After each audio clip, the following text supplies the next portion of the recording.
Alors, dans cette vidéo, on va parler des nuanciers et de la gestion des couleurs. Donc c'est parti. Dans notre logiciel, on peut créer des nuanciers, c'est-à-dire des couleurs prédéfinies, qu'on aura définies nous-mêmes, juste à côté ici de nos couleurs prédéfinies par le logiciel lui-même. Pour faire ça, simplement, on va les définir soit nous-mêmes, avec la boîte des couleurs, ou on va aller en chercher sur le net. Donc moi, j'ai été sur le site de Adobe Couleurs, voilà, pour récupérer des nuanciers et voir, voilà, au hasard, prendre une couleur.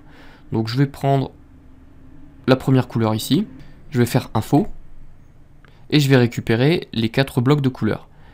Donc pour changer mes couleurs ici, hop, je vais utiliser ma boîte concernant les couleurs, et je vais aller sur le site, et avec la pipette, je vais récupérer chaque couleur. Donc je prends la première, hop, et ici, je lui accroche une étiquette, hop, que je vais nommer couleur 1. Donc c'est 1. Créer. Et de cette manière, on voit que en dessous, à côté de mes couleurs prédéfinies, j'ai un carré qui s'est défini et qui représente la couleur qu'on a choisie ici. Je vais choisir une autre couleur, donc pour ça, je vais créer une nouvelle étiquette, C2, et je vais la choisir ici. Et ainsi de suite. Donc C3, je choisis. Attention à ne pas oublier de définir l'étiquette avant de choisir la couleur, sinon vous modifiez l'étiquette actuelle. Et là, oui, là on ne peut pas annuler, donc on est obligé de reprendre la couleur. Donc je redéfinis une couleur C3. Hop, je choisis C3. C4. Et C5. Ok, mes couleurs sont définies. Donc maintenant que j'ai mon nuancier, je peux fermer ma boîte de couleurs. Et je peux définir ces couleurs sur mes éléments. L'intérêt ici de choisir un nuancier, c'est d'abord d'avoir des couleurs prédéfinies, ne pas recorriger très légèrement et avoir des infinités de nuances qui seraient une véritable galère pour nos sites web.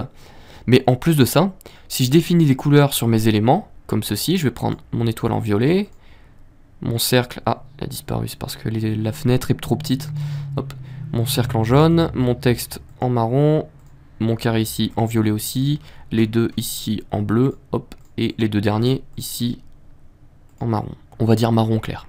On va dire qu'on a défini tout notre document, il y a plusieurs pages, et voilà. Tous nos éléments ici sont en violet, tous nos textes sont en telle couleur. Si maintenant je veux changer ma couleur violet sur tous mes éléments, je vais me rendre dans ma boîte de couleurs, choisir ma couleur violet, et pouvoir redéfinir tous mes éléments une nouvelle couleur. Ça va me permettre de changer mon style sur tous mes éléments sans avoir besoin de me retaper chaque élément et chaque couleur. L'utilisation des nuanciers est vraiment très simple, mais elle permet quand même une bonne gestion des couleurs et une bonne façon de retrouver uniquement 5 ou 6 couleurs sans avoir trop de dérivés de couleurs sur notre design. Alors, un dernier truc, je crois que je peux définir une sous-couleur par rapport à ma première couleur. C'est-à-dire que si je reprends un cercle ici, voilà, ça c'est juste pour l'exemple, hein. Donc là, ici, si je choisis ma couleur C4 et que je veux définir une nouvelle couleur qui sera une sous-couleur de C4, je vais simplement ajouter l'étiquette, utiliser la couleur comme ombre de C4, que je vais mettre sous C4. Je fais OK. Je vais la définir un peu plus foncée.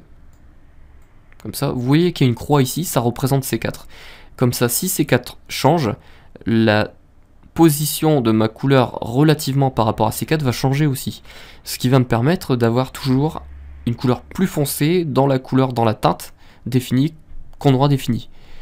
Alors c'est un petit peu compliqué à expliquer, mais si je fais ça, je peux fermer ma boîte. On voit que ma sous-couleur est un plus petit carré ici, défini à côté de ma vraie couleur. Donc je vais définir ici une sous-couleur de ma couleur de mon nuancier ici. Ah oui, qui représente plutôt ici.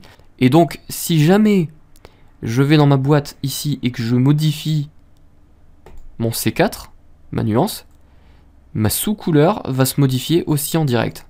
Donc j'aurai toujours un bleu plus foncé ou un vert plus foncé que ma première couleur définie. Et ça, c'est très très utile pour l'édition de certains éléments textuels ou d'autres choses pour créer des ombres ou des contours.